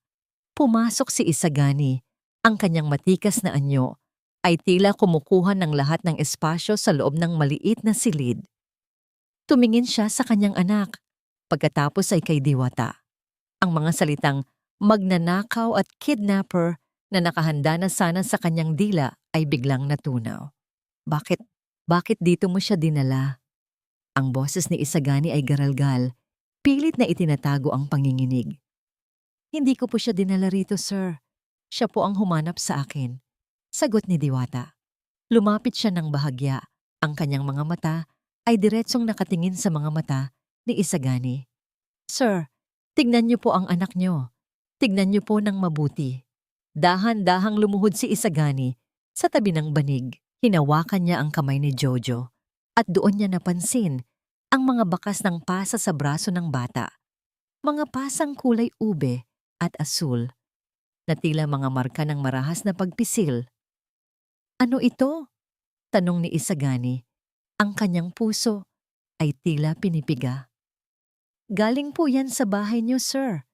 Galing kay Ma'am Chona. Ang boses ni Diwata ay puno ng sakit. Sinasaktan po ang mga bata kapag wala kayo. Ang akala niyo po, ang pera niyo ang nagpoprotekta sa kanila. Pero ang totoo, ang pera niyo po ang dahilan kung bakit sila nagdurusa sa kamay ng sarili niyang kamag-anak. Tumingin si Isagani kay Diwata. Nakita niya ang mga kamay ng babae, magaspang, may mga sugat mula sa paghuhugas ng pinggan sa karinderya, at nangingitim ang mga kuko sa hirap ng buhay. Ngunit ang mga kamay na yon ang nag-alaga sa kanyang anak nang talikuran niya ito. Ang mga kamay na tinawag niyang kamay ng magnanakaw, ang tanging humahaplos sa pighati ni Jojo. Sir, hindi po ako magnanakaw, bulong ni Diwata. Ang unang patak ng luha ay gumulong sa kanyang pisngi. Pinalayas niyo po ako nang walang katarungan. Pero kahit anong gawin niyo, hindi ko magagawang talikuran ng pangako ko kay Ma'am Maricar. Ang mga bata, sila lang ang kayamanan ko. Isang matinding kahihiyan ang bumalot kay Isagani. Siya na hari ng industriya ay nakatayo sa isang barong-barong. Pakiramdam niya ay siya ang pinakamaliit na tao sa buong mundo. Ang kanyang kayamanan ay hindi kayang bumili ng katapatan at pagmamahal na ibinigay ni Diwata ng libre. Patawad. Ang salitang iyon ay lumabas sa bibig ni Isagani. Halos hindi marinig. Hindi sumagot si Diwata. Sa halip, lumapit siya sa isang sulok ng silid at kinuha ang maliit na kahon na gawa sa nara. Ang kahon na naging dahilan ng hinala ni Tia Chona. May kailangan po kayong malaman, sir, sabi ni Diwata habang iniabot ang kahon kay Isagani. May lihim po ang asawa niyo na hindi niyo alam. Siguro, ito na ang tamang oras para buksan niyo ito. Nanginginig ang mga kamay ni Isagani habang tinatanggap ang kahon. Ang amoy ng lumang kahoy ay humalo sa amoy ng sampagwita na palaging dala ni Diwata. Sa loob ng kahon, nakita niya ang isang makapal na kwaderno, ang diary ni Maricar. Sa sandaling iyon, ang katahimikan ng tondo ay tila naging isang malakas na sigaw sa pandinig ni Isagani. Isang katotohanan ang malapit ng mabunyag, isang katotohanang babago sa kanyang buhay habang buhay. Ang kabanatang ito ay nagtatapos sa larawan ni Isagani na nakaupo sa sahig ng barong-barong. Hawak ang diary ng kanyang yumaong asawa, habang si Diwata ay nakatingin sa malayo. Ang kanyang mukha ay puno ng lungkot at pag-asa na balang araw, ang katarungan ay tuluyan ng maghahari. Bawat titik na nababasa ni Isagani sa lumang kwaderno ay parang isang punyal na unti-unting humihiwa sa kanyang puso. Ang liwanag ng maliit na kandila sa loob ng barong-barong ni Diwata ay sumasayaw, lumilikha ng mga aninong tila mga multo ng kanyang nakaraan. Ang sulat kamay sa diary ay pamilyar, maliliit, maayos, at puno ng damdamin. Iyon ang sulat ni Maricar, ang asawang akala niya ay kilalang-kilala niya. Mahal kong Isagani, simula ng huling pahina ng diary. Habang isinusulat ko ito, alam kong hindi na magtatagal ang hininga ko. Ang sakit ay unti-unti nang kumakain sa aking katawan. Pero hindi ang sakit ang pinakamasakit, Isagani. Ang pinakamasakit ay ang katotohanang sa mga huling sandali ng buhay ko, wala ka sa tabi ko dahil abala ka sa iyong mga barko. Nabitawan ni Isagani ang kwaderno ng bahagya. Ang kanyang mga kamay ay nanginginig ng husto. Tumingin siya kay Diwata na nakatayo sa dilim. Ang mga mata nito ay puno ng luha, ngunit nanatiling tahimik. Ipinagpatuloy ni Isagani ang pagbabasa. Ang bawat salita ay tila isang tinig na bumubulong mula sa kabilang buhay. Noong mga gabing mag-isa ako sa ospital, isang anghel ang ipinadala ng langit. Si Diwata, isang nurse intern na nagtatrabaho ng walang pahinga, pero may oras para hawakan ang kamay ko Kapag natatakot ako sa dilim, siya ang nakikinig sa mga kwento ko tungkol sa inyo ni Jojo at Lulu. Siya ang naging kapatid ko sa oras na tinalikuran ako ng sarili nating kamag-anak, ang iyong tiya Chona, na bumibisita lang para humingi ng pera. Tumigil ang tibok ng puso ni Isagani. Ang bawat patak ng kanyang luha ay tumulo sa papel, nagpapadilim sa tinta ng panulat ni Maricar. Ito ang golden moment, ang makapangyarihang negosyante, ang taong tinitingala sa Manila, ay humahagulhol na parang isang bata sa ibabaw ng isang lumang diary sa loob ng isang barong-barong sa Tondo. Ibinigay ko sa kanya ang kwintas na diamante, Isagani. Hindi niya yun ninakaw. Pilit ko yung ibinigay bilang pasasalamat dahil siya ang nag-alaga sa akin noong wala ka. At higit sa lahat, pinangako niya sa akin ang isang bagay na kung mawawala man ako, hindi niya hahayaang maging mag-isa ang ating mga anak. Pinangako niyang babantayan niya ang init ng ating tahanan na unti-unti nang naglalaho dahil sa iyong pagiging abala. Dahan-dahang isinara ni Isagani ang diary. Ang bigat ng katotohanan ay tila isang dambuhalang alon na lumunod sa kanyang buong pagkatao. Tumingin siya kay Diwata, ang babaeng itinuring niyang basura, ang babaeng tinawag niyang magnanakaw, at ang babaeng pinahirapan niya ng walang katarungan. Bakit? Ang tanging naibulasalas ni Isagani, ang boses ay basag at puno ng pighati. Bakit hindi mo sinabi sa akin? Bakit hinayaan mong saktan kita ng ganoon? Tumingin si Diwata sa kanya. Ang kanyang mukha ay payapa sa gitna ng pighati. Dahil hindi naman kayo nakikinig, sir. Ang mga katulad nyo, utos lang ang alam. Ang akala nyo, ang lahat ng bagay ay nabibili ng pera. Hindi ko po kailangan ng pera nyo. Ang kailangan ko lang ay tuparin ang pangako ko kay Mama Ricar na huwag pababayaan ang mga bata. Isang matinding katahimikan ang namayani sa pagitan nila, na tanging ang mahinang hininga ni Jojo na natutulog sa tabi ang naririnig. Ang bawat segundo ay puno ng pagsisisi na hindi na mababawi pa. Ngunit ang katahimikang iyon ay biglang nabasag. Ang cellphone ni Isagani na nakapatong sa maliit na lamesa ay biglang naglabas ng isang mabilis at paulit-ulit na tunog ng abiso. Ito ang security alert mula sa kanyang mansyon.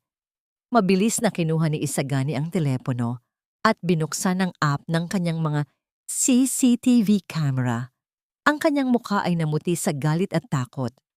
Sa screen ng cellphone, nakita niya ang loob ng kanyang kwarto sa mansyon. Si Tia Chona ay nandoon, hindi para mag-alaga kay Lulu, kundi para vanguards ang kanyang vault.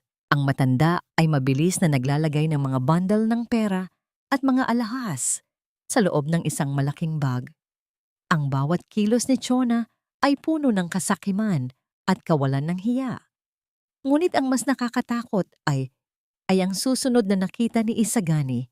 Pumasok si Lulu sa kwarto, nanginginig at umiiyak. Marahil ay nagising dahil sa ingay. Sa halip na yakapin ang bata, marahas itong itinulak ni Tia Chona palayo. Bumagsak ang bata sa sahig, ang kanyang ulo ay tumama sa gilid ng kama at doon ay nanatili itong walang malay. Lulu! Sigaw ni Isagani, ang kanyang boses ay puno ng desperasyon na yumanig sa mga dingding ng maliit na kwarto ni Diwata. Anong nangyari, sir? Tanong ni Diwata. Ang kanyang mukha ay puno agad ng pag-aalala. Si Chona, ang anak ko, si Lulu. Hindi na nakapagsalita si Isagani. Mabilis niyang binuhat ang natutulog na si Jojo at tumakbo patungo sa kanyang sasakyan. Diwata, sumama ka sa akin. Pakiusap, kailangan kita. Sigaw ni Isagani habang binubuhay ang makina ng kanyang sasakyan. Hindi nagatubili si Diwata. Mabilis siyang sumakay sa sasakyan, dala ang kanyang munting bag. Sa gabing iyon, ang Mercedes-Benz ni Isagani ay mabilis na humarurot pabalik sa Makati, tila nakikipagpaligsahan sa kamatayan. Ang bawat segundong dumadaan ay parang isang taon para sa isang amang ngayoy mulat na sa katotohanan, ngunit baka huli na ang lahat. Ang kabanatang ito ay nagtatapos sa larawan ni Isagani na nagmamaneho ng mabilis habang ang kanyang mga mata ay nakatitig sa madilim na kalsada at si Diwata sa tabi niya, mahigpit na nakahawak sa krus sa kanyang leeg habang sa screen ng cellphone na naiwan sa dashboard, makikita ang anino ni Tia Chona na papalabas na ng kwarto, dala ang lahat ng yaman ni Isagani habang ang batang si Lulu ay nakahandusay sa sahig, walang kagalaw-galaw. Ang bawat segundong pagtakbo ng sasakyan sa kahabaan ng highway ay tila isang taon ng pagdurusa para kay Isagani. Ang kanyang mga kamay na nakahawak sa manibela ay nanginginig, hindi dahil sa lamig ng gabi, kundi dahil sa naglalagablab na galit na ngayoy mas matindi pa sa anumang bagyong dumaan sa kanyang buhay. Sa tabi niya, si Diwata ay tahimik na nananalangin. Ang kanyang mga daliri ay mahigpit na nakakapit sa rosaryo, habang sa likod ay mahimbing pa ring natutulog si Jojo, walang kamalay-malay sa panganib na naghihintay sa kanilang tahanan. Huminto ang sasakyan sa tapat ng malaking gate ng mansyon. Hindi lumikha ng anumang ingay si Isagani. Dahan-dahan niyang itinulak ang pinto ng sasakyan at lumingon kay Diwata. Dito lang kayo ni Jojo. Huwag kayong lalabas hanggat hindi ko sinasabi. Ang boses ni Isagani ay mababa, puno ng awtoridad na may halong pakiusap. Kailangan kong makita ang lahat. Kailangan kong marinig ang lahat mula sa bibig niya. Tumango si Diwata. Ang kanyang mga mata ay puno ng takot para sa kaligtasan ni Lulu. Sir, ang bata po. Pakiusap. Si Lulu po ang unahin niyo. Pumasok si Isagani sa loob ng mansyon gamit ang kanyang sariling susi. Ang buong bahay ay balot ng kadiliman, maliban sa liwanag na nagmumula sa kanyang sariling kwarto sa itaas. Ang bawat hakbang niya sa hagdanan ay maingat, tila isang mangangaso na sinusundan ng kanyang biktima. Ang bawat pag-akyat niya ay tila pagbabalik sa lahat ng mga pagkakataong nabulag siya ng mga matatamis na salita ni Tia Chona. Pagdating niya sa tapat ng kanyang kwarto, nakita niyang nakabukas ang pinto ng bahagya. Doon, sa gitna ng silid, si Tia Chona ay abala sa paglalagay ng mga huling bundle ng pera sa loob ng isang malaking maleta. Ang kanyang mukha, na dati ay puno ng mapagkunwaring pag-aalala, ay ngayoy puno ng kasakiman. Ang kanyang mga mata ay nagniningning habang hinahaplos ang mga alahas na ninakaw niya mula sa vault. Sa isang sulok ng kwarto, nakahandusay ang batang si Lulu. Ang kanyang maliit na bulto ay walang kagalaw-galaw sa sahig. Ang kanyang ulo ay malapit sa gilid ng kama kung saan siya tumama kanina. Sa halip na sumugod ng may galit, pumasok si Isagani ng dahan-dahan. Ang kanyang mga hakbang ay hindi lumilikha ng tunog sa makapal na alpombra. Diyos ko, Isagani! Ang boses ni Tia Chona ay naglabas ng isang mabilis na hininga ng gulat nang makita ang pamangkin sa pintuan. Ngunit mabilis itong nakabawi. Agad nitong binitawan ng pera at lumapit kay Isagani nang may pekeng luha. Buti at dumating ka. May nangyaring masama. Pumasok ang mga magnanakaw. Kinuha ang lahat. At tignan mo ang anak mo. Sinaktan nila si Lulu.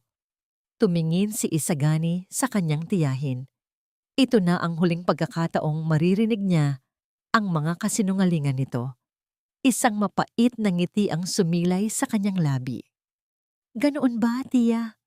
Tanong ni Isagani. Ang kanyang boses ay kalmado na tila walang anumang nangyayari. Mabuti na lang at nakatakas ang mga magnanakaw.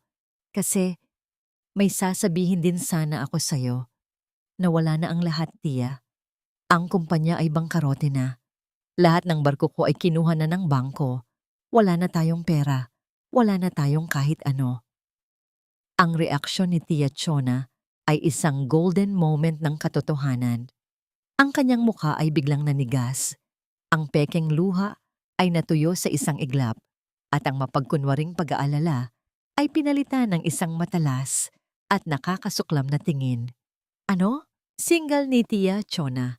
Binitawan niya ang braso ni Isagani at marahas na lumayo. Bangkarote? Paanong nangyari yon? Ang tanga-tanga mo naman, Isagani. Lahat ng pagsisipsip ko sa'yo, lahat ng pagtitiis ko sa mga anak mong pasaway, himdaoway. Tapos wala palang mapapala. Titiis? Ulit ni Isagani. Akala ko ba mahal mo ang mga bata? Mahal? Tumawa ng nakakaasar si Tia Chona, isang tawang puno ng pait at lason. Sino ang magmamahal sa isang batang pipi at sa isang batang pasaway na tulad ni Jojo? Kung hindi dahil sa yaman mo, matagal ko na silang iniwan sa ampunan. Akala mo ba madaling magpanggap na mabuting tiyahin habang ang asawa mo ay namamatay sa ospital? Pinahirapan ako ni Maricar, palaging humihingi ng atensyon, kaya tama lang na mamatay siya nang mag-isa. Bawat salita ni Tia Chona ay parang isang bala na tumatama sa dibdib ni Isagani. Ngunit hindi siya kumibo. Hinayaan niyang ibuhos ng matanda ang lahat ng lason sa puso nito. Ngayong wala ka ng pera, huwag mong asahan na mananatili ako rito. Patuloy ni Chona habang mabilis na isinasara ang maleta na puno ng pera at alahas. Kukunin ko ang lahat ng ito bilang bayad sa mga taon na sinayang ko sa pamilyang ito. At ang batang yan, itinuro niya si Lulu na nakahandusay sa sahig. Sana ay tuluyan na siyang hindi magising para hindi na maging pasanin sa buhay mo. Sa pagkakataong yun, hindi na nakatiis si Isagani, ngunit bago pa man siya makagalaw, isang anino ang lumitaw sa pintuan. Si Diwata. Nakatayo ang babae doon. Ang kanyang mga mata ay nagniningning sa galit at pighati. Narinig niya ang lahat. Narinig niya ang paglapastangan sa alaala ni Maricar at ang masasamang salita para kay Lulu. Ikaw? Ang boses ni Tia Chona ay nanginig sa gulat nang makita ang katulong na itinaboy nila. Bakit ka nandito, hampas lupa? Isagani, bakit mo dinala ang magnanakaw na ito rito? Ang tanging magnanakaw na nakikita ko sa kwartong ito, Tia, ay ikaw. Ang boses ni Isagani ay dumagundong na sa buong mansyon. Hindi ako bangkarote. Ginamit ko lang yon para ipakita mo ang tunay mong kulay at nagtagumpay ako.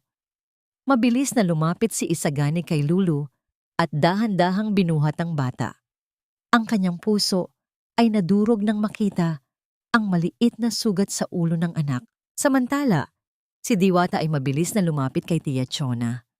Sa unang pagkakataon, ang mahinhin na si Diwata ay nagpakita ng tapang na walang katulad.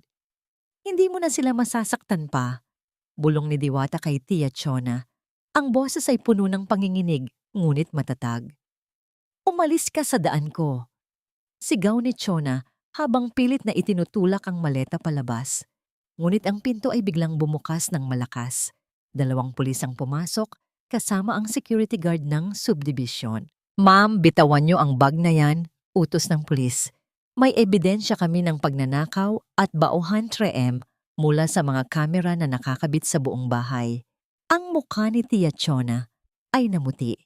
Ang kanyang mga kamay ay bumitaw sa maleta at ang tunog ng pagbagsak nito sa sahig ay tila ang tunog ng kanyang sariling kinabukasan na gumuhuna. Ang kabanatang ito ay nagtatapos sa larawan ni Isagani na yakap-yakap si Lulu habang tinatawag ang pangalan nito nang may pagsusumamo at si Diwata na nakatayo sa tabi nila.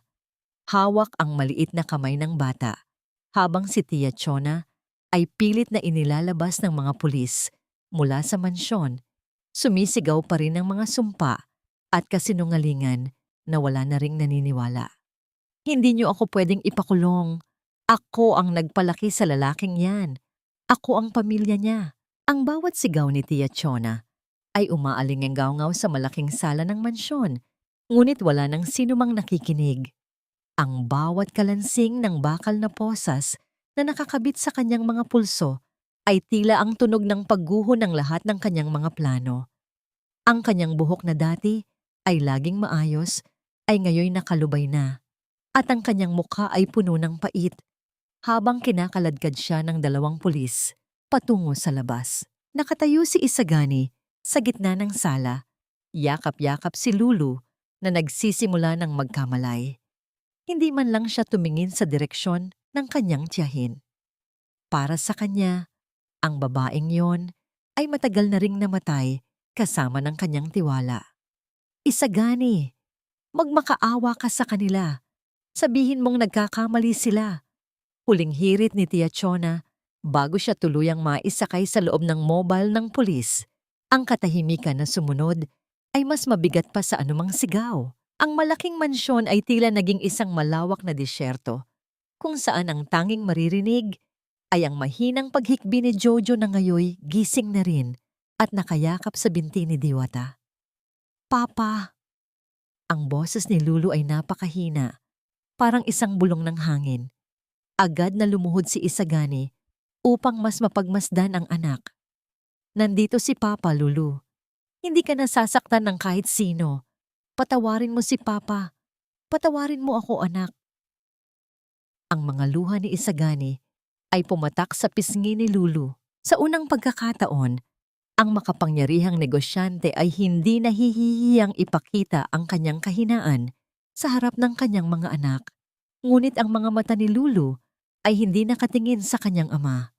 Ang kanyang maliit na kamay ay dahan-dahang itinaas. Itinuturo ang babaeng nakatayo sa likuran ni Isagani. Mama, Diwata. Ang boses ni Lulu ay may kasamang ngiti sa kabila ng sakit. Ito ang golden moment na nagpatigil sa tibok ng puso ni Isagani. Ang salitang mama na matagal nang hindi narinig sa bahay na yon ay muling nabuhay at hindi ito para sa kanya, kundi para sa babaeng itinaboy niya ng walang awit. Dahan-dahang lumapit si Diwata. Lumuhod siya sa tabi ni Isagani at hinawakan ng kamay ng bata. Ang kanyang haplos ay tila may dalang milagro. Ang panginginig ni Lulu ay unti-unting humupa at ang tindi ng lagnat nito ay tila dahan-dahang natutunaw sa ilalim ng init ng pagmamahal ni Diwata. Nandito na ako, Lulu. Hindi na ako aalis. Bulong ni Diwata. Ang kanyang boses ay puno ng pangako na narinig na rin ni Maricar sa kanyang huling hininga. Nang dumating ang family doctor, dinala si Lulu sa loob ng kanyang silid upang suriin ang sugat sa kanyang ulo. Naiwan sa sala si Isagani at Diwata. Ang distansya sa pagitan nila ay maikli, ngunit tila may isang malalim na bangin pa rin na naghihiwalay sa kanila. Ang bangin ng nakaraang kasalanan ni Isagani. Alam ko na hindi sapat ang salitang patawad. Simula ni Isagani, ang kanyang mga mata ay nakatitig sa sahig, hindi kayang tignan ang mukha ni Diwata. Ginamit ko ang pera ko para bumuo ng pader sa paligid ng mga anak ko. Pero ang totoo, ako pala ang naging bilanggo. At ikaw na wala, kundi ang mabuting puso mo, ikaw ang nagpalaya sa kanila. Tumingin si Diwata sa labas ng malaking bintana, kung saan ang bukang liwayway ay nagsisimula ng sumilay sa langit ng Manila. Ang liwanag ng umaga ay tumatama sa kanyang mukha, nagpapakita ng lahat ng pagod at hirap na pinagdaanan niya sa nakaraang mga araw. Sir, hindi po kailangan ng pera para maging ama, mahinahong sagot ni Diwata. Ang kailangan lang po ay ang iyong presensya. Ang bata po, hindi niya matatandaan kung gaano kamahal ang laruan na binili niyo. Pero hinding-hindi niya malilimutan kung sino ang humawak sa kamay niya noong natatakot siya sa dilim. Isang matinding pagsisisi ang muling bumalot kay Isagani. Tumayo siya at kinuha ang malaking bag na puno ng pera at alahas na binitawan ni Tia Chona kanina. Iniabot niya ito kay Diwata. Kunin mo ito, sabi ni Isagani. Hindi ito bayad. Ito ay para sa lahat ng mga gabing nagtrabaho ka ng walang sweldo at para sa lahat ng mga pahasang natamo ni Jojo dahil sa kapabayaan ko. Gamitin mo ito para sa pamilya mo sa Tondo. Deserve mo ang lahat ng ito. Umiling si Diwata. Ang kanyang mga kamay ay nanatiling na sa kanyang gilid. Sir, hindi po ako nagtrabaho rito para sa pera. Tapos na po ang misyon ko. Ligtas na po si Lulu Alam niyo na po ang katotohanan. Ngayon, kailangan ko na pong bumalik sa buhay ko. Nagulantang si Isagani. Ang takot na mawala si Diwata ay mas matindi pa sa takot na mawala ang kanyang buong kumpanya. Ngunit, paano ang mga bata? Paano si Lulu?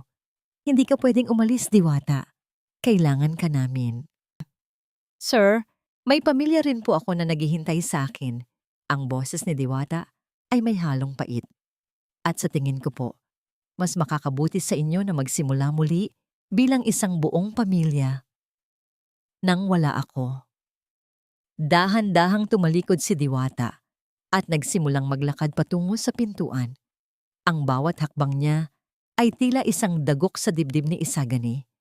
Ang mga anino sa loob ng mansyon ay tila humahaba. Sinusubukang pigilan ang pag-alis ng babaeng nagbigay ng kulay sa kanilang madilim na mundo. Nakatayo lang si Isagani, hindi makagalaw, habang pinagmamasdan ang bulto ni Diwata na papalayo. Ang kanyang puso ay sumisigaw ng isang pangalang hindi niya kayang bigkasin ng malakas. Ang bawat hakbang ni Diwata patungo sa pintuan ay parang isang mabigat na kampana na tumutunog sa loob ng kanyang dibdib.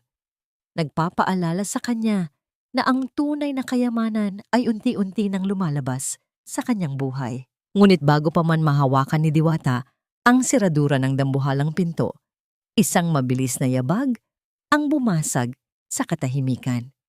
Ate Diwata, wag po.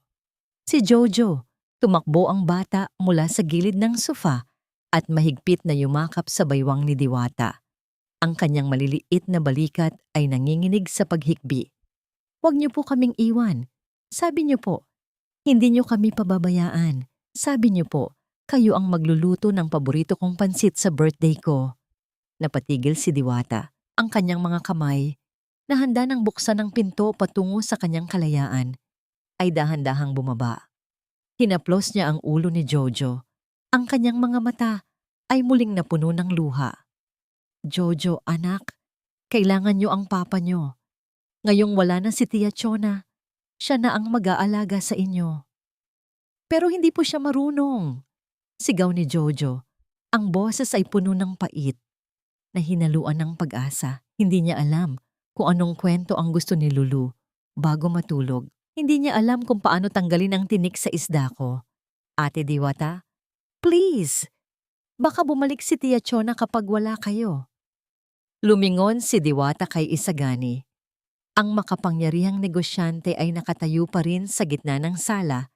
Yakap ang natutulog na si Lulu.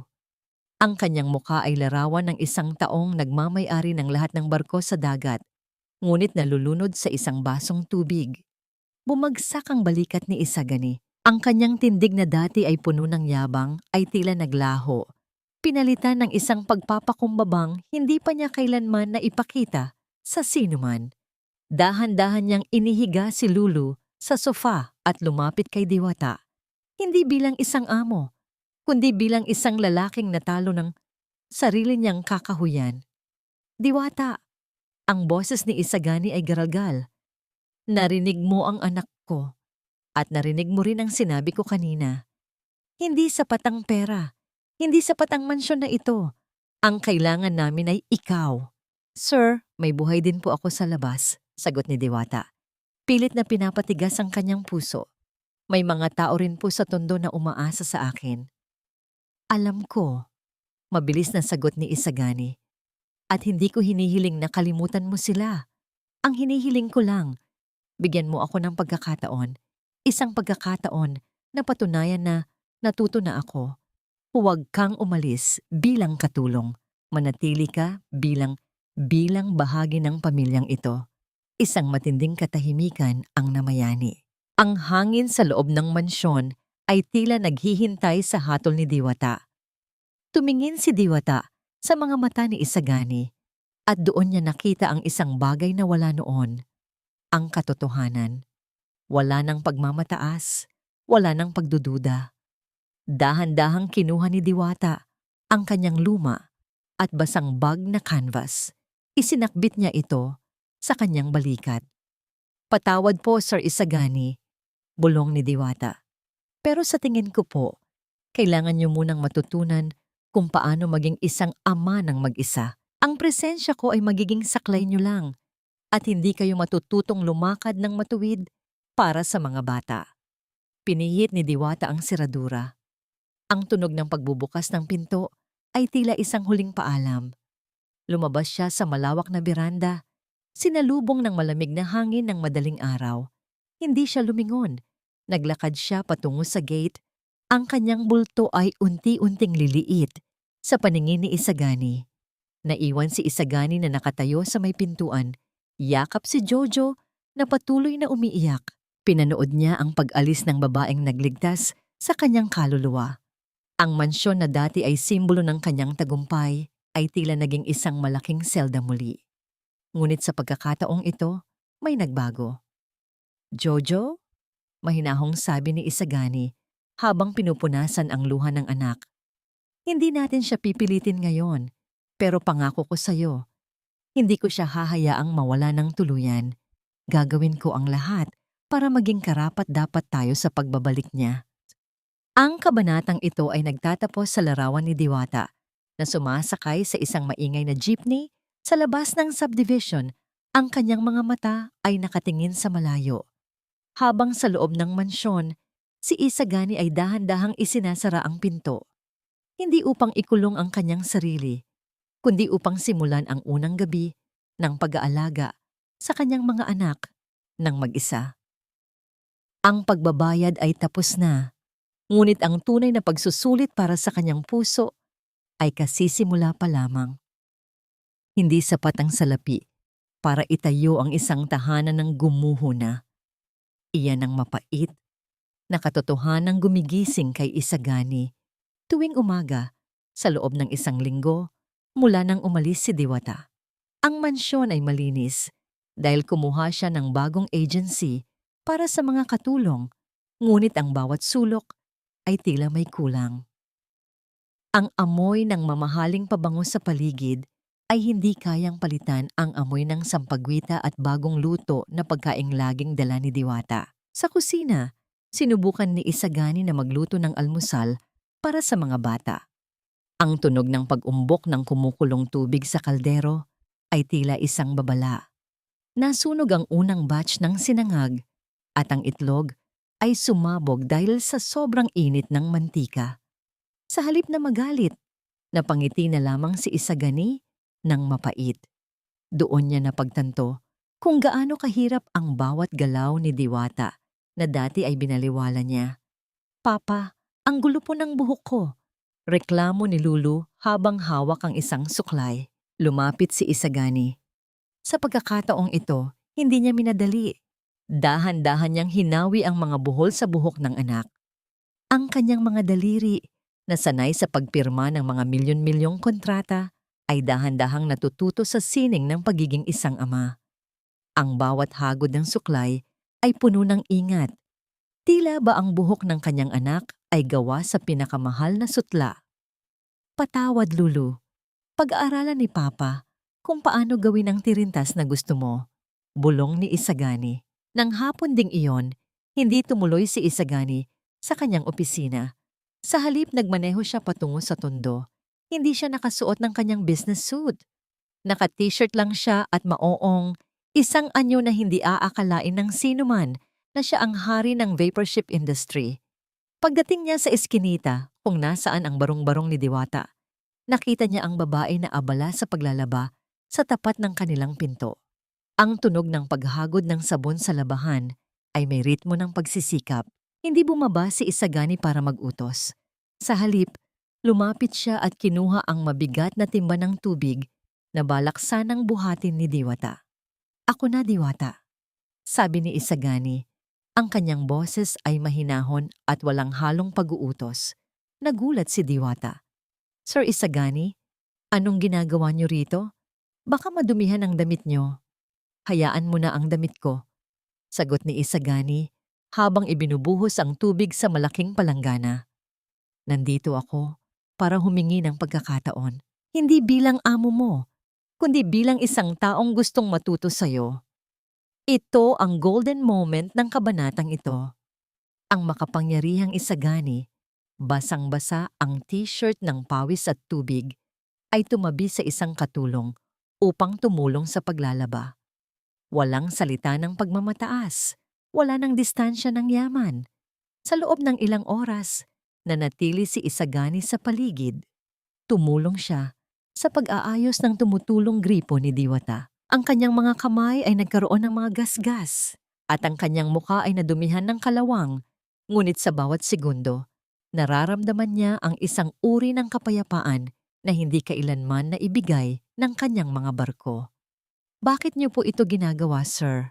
tanong ni Diwata habang naghahanda sila ng merienda, isang plato ng nilagang saging na saba. "Dahil gusto kong makita mo na hindi lang salita ang dala ko," sagot ni Isagani habang tinitignan ng diretso ang mga mata ni Diwata. "Gusto kong makita mo na ang Isagani na nakaharap sa iyo ngayon ay ang lalaking karapat-dapat na maging ama ni na Jojo at Lulu at lalaking karapat-dapat sa pagtitiwala mo." Isang saglit ng katahimikan ang namayani sa pagitan nila. Ang init ng kape at ang amoy ng nilagang saging ay humalo sa hangin ng hapon. Sa unang pagkakataon, nakita ni Diwata ang isang bitak sa pader ni Isagani. Isang bitak kung saan sumisilip ang isang pusong may kakayahang magmahal ng tunay. Ngunit ang katahimikang iyon ay nabasag nang lumapit ang isang kapitbahay ni Diwata. "Diwata, dumating na yung tawag mula sa agency sa Dubai. Pinapapunta ka na bukas para sa final interview. Sayang naman ang pagkakataong ito, malaki ang sweldo roon." Sigaw ng kapitbahay. Nanigas si Isagani. Ang baso ng kape sa kanyang kamay ay tila naging sobrang bigat. Dubai? Aalis si Diwata? Ang takot na mawala ang babaeng ito ay mas matindi pa sa anumang krisis sa negosyo na hinarap niya. Tumingin si Isagani kay Diwata. Ang kanyang mga mata ay puno ng pakiusap. "Dubai? Mag-a-abroad ka?" Yumuko si Diwata. Ang kanyang mga daliri ay naglalaro sa laylayan ng kanyang damit. "Kailangan ko pong mag-ipon para sa pag-aaral ng mga kapatid ko rito, sir. At sa tingin ko, mas makakabuti kung lalayo muna ako para makalimot." "Huwag!" Ang boses ni Isagani ay puno ng desperasyon. "Pakiusap, huwag kang umalis. Hindi dahil kailangan ka ng mga bata, kundi dahil kailangan kita." Ang pag-amin na yon ay tila isang sumpa na binitawan sa gitna ng ingay ng tondo. Ang bawat mata ng mga dumadaan ay tila nakatuon sa kanila. Dahan-dahang tumayo si Diwata. "Sir, ang mga pangako ay madaling bitawan, pero ang sugat sa puso ay hindi basta-basta naghihilom. Ang interview ko po ay bukas ng umaga.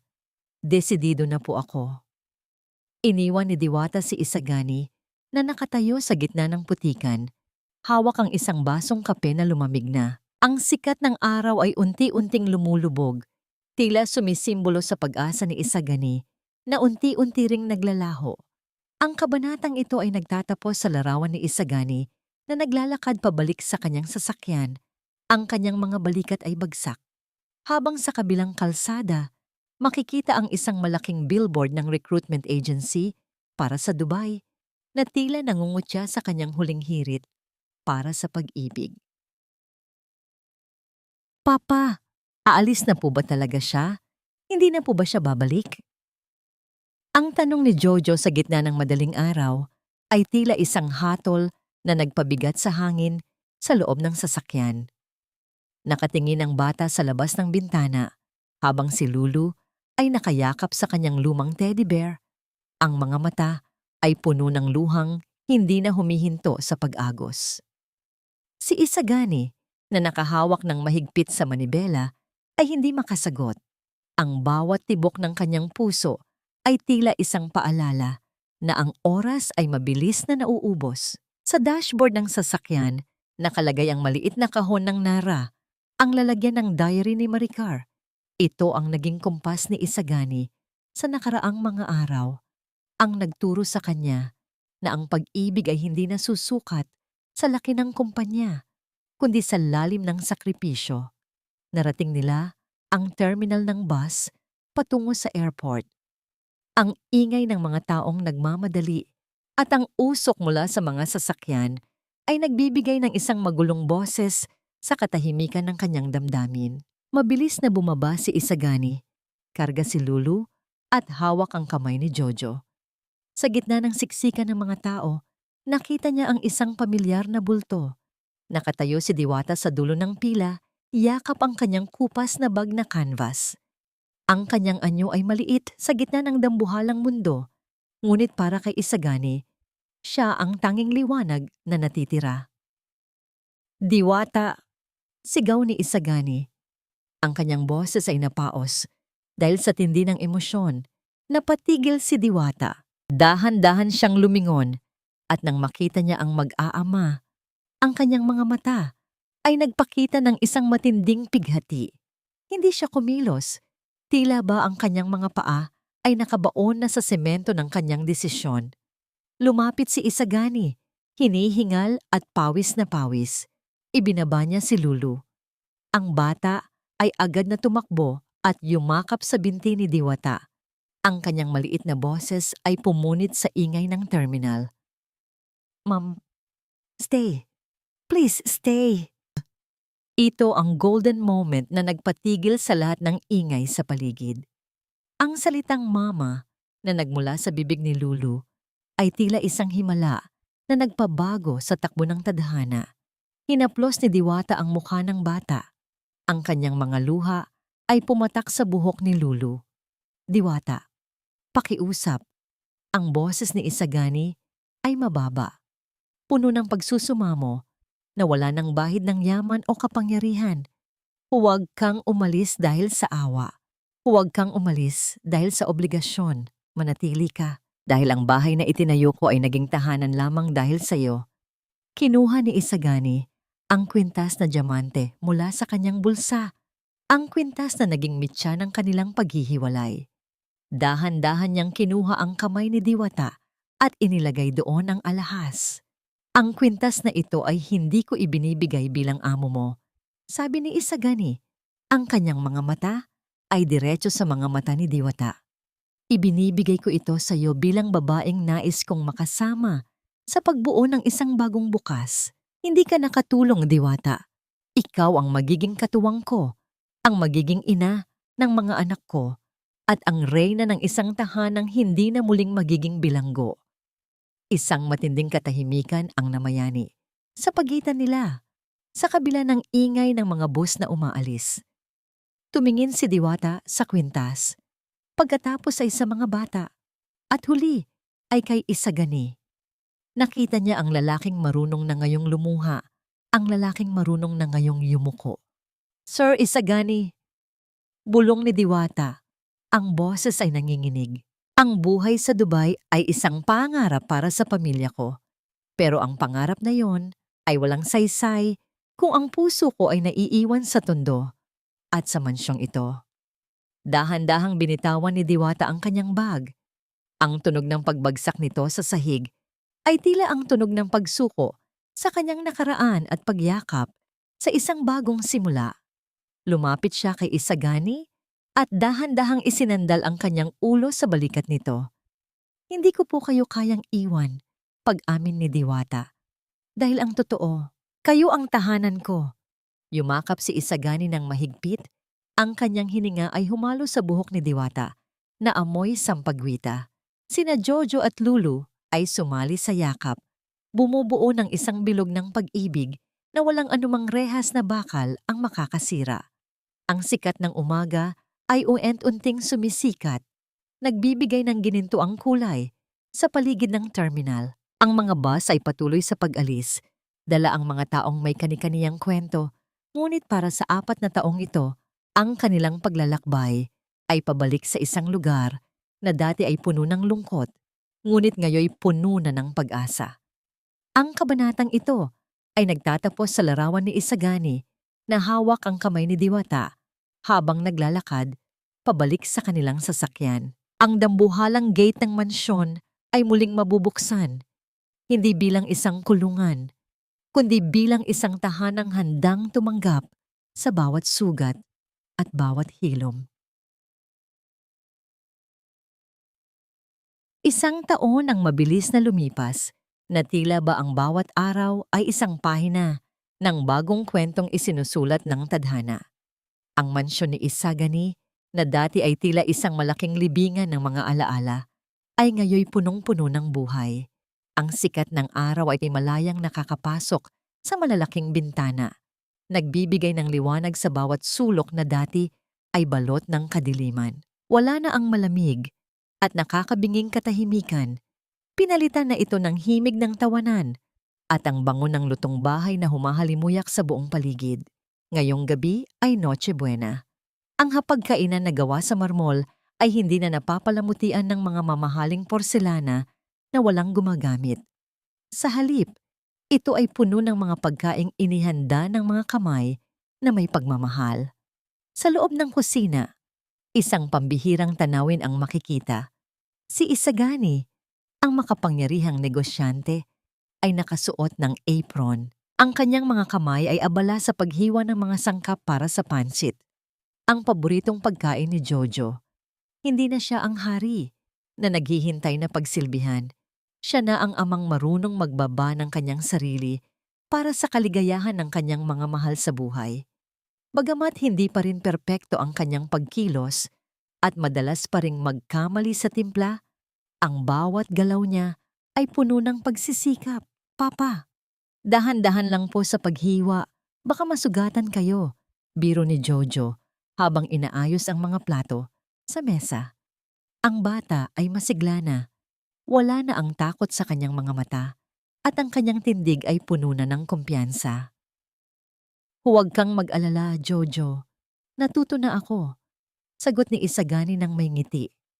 Lumingon siya kay Diwata na noon ay huling tinitimplahan ng sinigang. Hindi na nakauniforme si Diwata. Nakasuot siya ng isang simpleng bestida na kulay asul. Ang kanyang buhok ay maayos na nakapusod at sa kanyang leeg ay kumikinang ang kwintas na diamante, ang simbolo ng kanyang dangal at ng pangakong tinupad niya. Hindi na siya ang katulong sa anino. Siya na ang ilaw na nagbibigay ng init sa tahanang ito. Kainan na po. Ang boses na yon ay malinaw at puno ng sigla. Si Lulu, ang batang dati ay pipi. Dahil sa pighati ay ngayoy hindi na mapatigil sa pagkukwento tungkol sa kanyang mga ginawa sa school. Ang himala ng kanyang tinig ay ang pinakamahalagang regalo na natanggap ni Isagani sa kanyang buong buhay. Bago sila magsimulang kumain, tumayo si Isagani at itinaas ang kanyang baso. Tumingin siya sa larawan ni Maricar na nakasabit sa tapat ng dining table. Ang larawan ay tila nakangiti rin sa kanila. Tila ba nagbibigay ng basbas sa bagong simula ng kanyang pamilya. Ngayong gabi, nagpapasalamat ako. Simula ni Isagani, ang boses ay garalgal sa emosyon. Nagpapasalamat ako dahil natuto akong tumingin hindi gamit ang aking mga mata, kundi gamit ang aking puso. Natutunan ko na ang tunay na yaman ay hindi nasa loob ng vault, kundi nasa loob ng mga yakap na ito. Humarap siya kay Diwata at hinawakan ang kamay nito sa ibabaw ng mesa. Salamat, Diwata. Dahil sa iyo, nahanap ko ang daan pabalik sa aking mga anak. At salamat dahil tinanggap mo ang isang lalaking tulad ko na kailangan pang mawala ang lahat bago mahanap ang tunay na mahalaga. Ngumiti si Diwata. Ang kanyang mga mata ay nagniningning sa kaligayahan. Ang pagpapatawad ay hindi isang hantungan, Sir Isagani. Ito ay isang paglalakbay na magkakasama nating lalakbayin. Samantala, sa isang malayong lugar, sa loob ng isang madilim na selda, si Tia Chona ay nananatiling nag-iisa. Ang kanyang mga alahas ay wala na. Ang kanyang yaman ay naglaho na. At ang tanging kasama niya ay ang mga anino ng kanyang sariling kasamaan. Ang katarungan ay naisakatuparan, hindi sa pamamagitan ng paghihiganti, kundi sa pamamagitan ng pagbabalik ng lahat sa tamang kalagayan.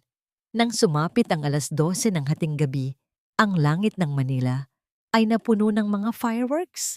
Ang tunog ng mga pagsabog sa langit ay tila mga awit ng tagumpay. Sa loob ng mansyon, Magkayakap ang apat, si Isagani, si Diwata, si Jojo, at si Lulu. Wala na ang mga rehas, wala na ang mga pader. Ang Golden Prison ay tuluyan ng naging isang Golden Home. Ang huling imahe ng kwentong ito ay ang 4 na taong naglalakad sa hardin sa ilalim ng liwanag ng buwan. Ang bawat hakbang nila ay may kasiguraduhan, bawat sulyap ay may pagmamahal. Dahil sa dulo ng lahat ng pighati, natutunan nila na ang tunay na milagro ay hindi ang pagkawala ng sakit, kundi ang paghilom nito sa piling ng mga taong tunay na nagpapahalaga sa atin. At sa bawat paglubog ng araw sa likod ng mga dambuhalang gusali ng Maynila, may dalang pangako ng bagong bukas, kung saan ang bawat sugat ay nagiging bahagi na lamang ng isang magandang alaala na nagpatatag sa kanilang pagmamahalan. Mga minahal kong tagapakinig, dito po nagtatapos ang ating paglalakbay sa mundo ni Diwata at Isagani. Mula sa kaibuturan ng aking puso, nais ko pong magpasalamat sa inyong walang sawang pagsama sa bawat kabanata, sa bawat luha, at sa bawat ngiti na ating pinagsaluhan. Ang inyong oras at atensyon ay isang karangalang hinding-hindi ko malilimutan. Habang isinusulat ko ang nobelang ito, lalo na sa mga sandaling itinaboy si Diwata sa gitna ng malakas na ulan, naramdaman ko ang bigat ng bawat salita. Masakit isipin na sa totoong buhay, marami ring tulad ni Diwata. Mga taong ang tanging kayamanan ay ang kanilang mabuting puso. Ngunit madalas ay hindi napapansin o kaya naman ay hinuhusgahan ng mali. Ang kwentong ito ay hango sa mga pira-pirasong katotohanan ng buhay na nakikita ko sa ating paligid. Ang sakripisyo ng isang ina, ang pagsisisi ng isang ama, at ang pag-asang laging sumisibol sa kabila ng hirap. Ang nobelang ito ay nagsilbing isang munting lampara sa gitna ng dilim para sa akin.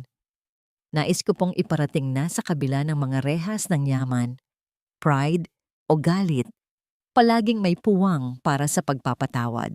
Ang pag-ibig ay parang isang buto na itinanim sa pagitan ng mga bato. Kahit mahirap ang kalagayan, pilit itong lalaki at magbubunga basta't may dilig ng pasensya at init ng pangunawa. Bago tayo tuluyang magpaalam sa pamilya ni Isagani, may isang bagay akong gustong itanong sa inyo. Kung kayo ang nasa kalagayan ni Diwata, kaya nyo rin bang patawarin ang isang taong naging dahilan ng inyong matinding kahihiyan at pighati?